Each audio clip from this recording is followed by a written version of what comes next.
এয়া আমাৰ সোণাপুৰৰ বাইদেউসকল ইয়াতে বাইদেউ কেইগৰাকীয়ে দোকানো দিয়ে ওচৰতে আৰু এনেকৈ সদায় চাফ চিকুণ কৰে আজিও এই 9:30 হৈছে আৰু আজিও চাফ চিকুণত ব্যস্ত হৈ পৰিছে এই বাইদেউ কেইগৰাকী জুবিন ক্ষেত্ৰ সদায় পৰিষ্কাৰ পৰিচ্ছন্ন কৰি ৰখাৰ ক্ষেত্ৰত যে দায়িত্ব পালন কৰি আহিছে আমাৰ সোণাপুৰৰ বাইদেউ কেইগৰাকীয়ে এয়া সঁচাকৈ শলাগ ল'বলগীয়া আৰু এইগৰাকী বাইদেউলৈ মন কৰকচোন সন্তান্তিক বুকুচাত লৈ এনেদৰে জুবিন ক্ষেত্ৰ চাফ চিকুণৰ কামত লাগিছে সদায় এনেদৰে এই মহিলা কেইগৰাকীয়ে চাফ চিকুণ কৰি আহিছে জুবিন ক্ষেত্ৰ এয়াই আচলতে জুবিনদাৰ প্ৰতি থকা নিস্বাৰ্থ মৰম আৰু ভালপোৱা চাকি ধূপৰ দোকানো দিছে বাইদেউসকলে আৰু ইয়াতে সদায় এনেদৰে গধূলিৰ ভাগত নিশাৰ ভাগত জুবিন ক্ষেত্ৰখন এনেদৰে চাফ চিকুণ কৰি ৰাখে তেওঁলোকে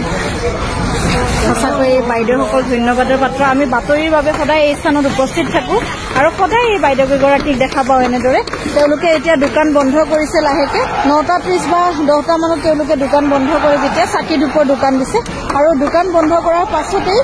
এই বাইদেউসকলে এনেদৰে চাফ চিকুণত লাগে এই বিশেষ দৃশ্যটো চাওকচোন আপোনালোকে পিঠিত এয়া বাইদেউগৰাকীৰ সন্তান আছে পিঠিত বান্ধি লৈছে সন্তানটোক আৰু লৈ পেলাই এনেকৈ জুবিন ক্ষেত্ৰ চাফ চিকুণৰ কামত লাগিছে তেওঁলোকে এয়াই আচলতে নিস্বাৰ্থ মৰম এয়াই সঁচা মৰম জুবিনদাৰ প্ৰতি এইসকলে আচলতে প্ৰকৃত অনুৰাগী জুবিনদাৰ তেওঁলোকে প্ৰচাৰ নিবিচাৰাকৈ কোনো ধৰণৰ পাব্লিচিটি তেওঁলোকে নিবিচাৰে নিজৰ কাম সদায় এনেদৰে নিজেই কৰি যায় চেলিউট এই বাইদেউসকললৈ